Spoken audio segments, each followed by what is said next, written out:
Sasha Martinengo. Storming down the pit lane. Weekdays from 12 to 2 p.m. Central African Time. On balls.co.za. You never give up, especially when you're on Gearz, that's for sure. We're crossing over now to the beautiful port of Valencia, where, in my opinion, I've got to say, it is a great spectacle to go and watch a yacht race, not necessarily a Formula One race. However, we'll make sure that we give it a good rubbing this afternoon. Joining me for the first time, and it's so great to make his acquaintance, he's F1 Elvis on Twitter. His name is Marc Priestly, and he used to work for the McLaren team through the likes of, can you believe it, Montoya, Hakkinen, David Coulthard, all of the big guns. Marc Priestly, welcome to Gearz. Sasha, hi, great to talk to you, and hello from a very, very hot Valencia. Well, hot is maybe a good thing if we look at what Pirelli are doing with their tyres. Maybe we'll have an interesting race this year. Well, I think as you just said there, Valencia is not necessarily known as being a great spectacle as a Formula One race. However, I mean, I've got sort of high hopes still for this weekend, because what we've seen so far this season at every track, and even tracks like Bahrain that equally don't necessarily give normally a great race, we've seen an interesting Grand Prix pan out through the strategies that teams are having to use, and the different strategies that teams are using to cope with the different Pirelli tyres this year. That's right. Mark, we've had a sublime start to the season. It's actually quite extraordinary the way things are going. Do you think we're going to start seeing a bit of a leveling of the playing field between certain teams? Maybe perhaps McLaren, Ferrari, Lotus, and Mercedes sort of coming up to the top? Yeah, I think so. I mean, actually, Sasha, I think we're not too far away from that already. I mean, I appreciate we've had a different winner of every Grand Prix, but when you look at it slightly more closely, it's been very close. And those winners, other than perhaps the slight surprise of Maldonado winning in Barcelona, have all come from the top 2 or 3 teams. Both Red Bull drivers have won, both McLaren drivers have won. We've had a Ferrari driver winning. It's actually very close, and we're not too far away from seeing, as you say, I think people suddenly get to grips with these tyres. They're coming up with new measures to deal with the new characteristics that they show on a car. Yeah. I think people are getting their heads around it and starting to, a pattern is definitely beginning to form, I think. Mark, I mean, from your experience, from working with, the top team, McLaren, over all of the years, you get to these stages of the season. How would they be reacting now to what has happened so far? Well, from McLaren's point of view, I mean, they've had results. Jensen won the very first race, and Lewis won last time out. So, from a results point of view, and they're standing in the championship, they won't be too disappointed.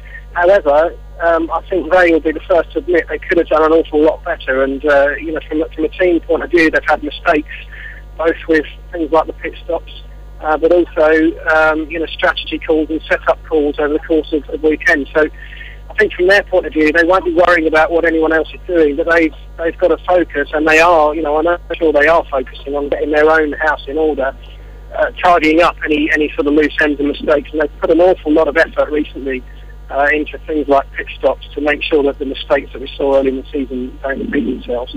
They, without any shadow of a doubt, they've got a very, very quick car, and possibly one of the best packages, from all of the top teams. So a lot of people within Formula One think it's kind of in McLaren's hands to make the best of it, and if they do, it's for everybody else to try and beat them. Yeah, I must say, I couldn't agree with you more. I do think that the McLaren package out there is still the strongest. With the other teams battling a little bit, I think Ferrari have done extraordinarily well to get to where they are. But we're looking at we're looking at the 8th race, and there seems to be, I suppose everyone's trying to overhype it from a media point of view, Mark. But people are saying that, and Pirelli have come out and said, watch out for Michael Schumacher this weekend. Can his luck change? Well, I mean, that's the thing, Michael, we know how quick Michael can be. He hasn't perhaps shown that since he came back to Formula One this second time, but Mercedes have got a quick car, and, Nico won a race earlier this season. Michael's been up there, but like you say, just pretty much down to his bad luck. hasn't managed to transform that into a race win. And I think everybody feels that, not just Michael, but I think for sure Michael's win is close and, could be just around the corner. But it's very, very difficult, as everybody's found so far this season, to predict the outcome of any Grand Prix. And whilst Michael's very close to a win, both Lotus drivers, equally could be with a shout of a win, making it an eighth winner, from the eighth race. Having said that, of course, without sounding without trying to put a nail on it, any driver really that we've seen so far is equally as capable of winning another Grand Prix. So from a betting point of view, I'm just trying to predict things, it's incredibly difficult. But I think from Michael Schumacher and Mercedes' point of view, they've also had a few mistakes. They've had some reliability issues last time round, and the odd accident here and there. And I think, that's down to bad luck more than anything else. So as far as pace, I think they've definitely got what it takes to win a Grand Prix. So absolutely, we could see him on the top step. Yeah, I think that's very, very possible. Just a couple more from you. The one thing that I think we've had a brilliant season so far, Mark, but I don't know if you agree with me. The one thing that has concerned me, besides the race that Fernando Alonso won, all of the winners have come from the front row of the grid, and that to me is a little bit problematic. Well, it has turned out that way. However, I mean, my take on that would be that I think that the guys that have been on the front row of the grid have simply done the best job. It's not like we've seen in the past where whoever's on the front row of the grid, races into the distance and nobody catches him, because this time around we've got lots of different strategies playing out over the course of each Grand Prix. So the leader of the race, because of the 2 or 3 different pit stop stints there are not necessarily always in front. Some guys are doing 1 stop, some guys are doing 2 stops. And it's not really until the final stint of each Grand Prix that we're actually, it's panning out into what we, the sort of race to the flag. And I think I'm not particularly concerned by that. I think that's just down to people doing a good job. And I think, I think we'd be more concerned if it was a simple case of everybody on the same strategy and the front guy disappearing off with nobody be able to get close to him. So I don't think that's, from my point of view, I don't think that's a big issue. I think I think the interesting thing about these Pirelli tyres in this season is the different strategies that everybody's being able to take, and how they play out against each other towards the end of the Grand Prix. Oh, great stuff. I tell you, we're all very, very excited for this weekend. Hopefully it turns out to be a bit of a humdinger. Mark, and people can follow you on Twitter, F1 Elvis, and then, of course, I'm sure you'll be keeping everyone updated during the course of the weekend as well.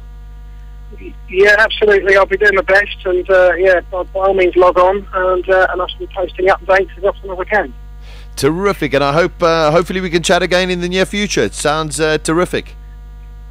Yeah, I'd love to, Sasha. Thanks ever so much for having us on. It's an absolute pleasure. Yeah, I'd love to pick your brain some more. Mark, enjoy the sunshine of Valencia, and let's hope for a cracking great Grand Prix weekend. Yeah, fingers crossed. Thanks very much. Thank you. There we go. Marc Priestly, who's known as F1 Elvis on Twitter. Go and follow him. He's a 10-year veteran of working for the McLaren team as well, giving us some very, very interesting insights into this weekend's European Grand Prix. Gearz on bulls.co.za with Sasha Martinengo. He's kept himself out of trouble. Weekdays from 12 to 2 p.m. Central African Time.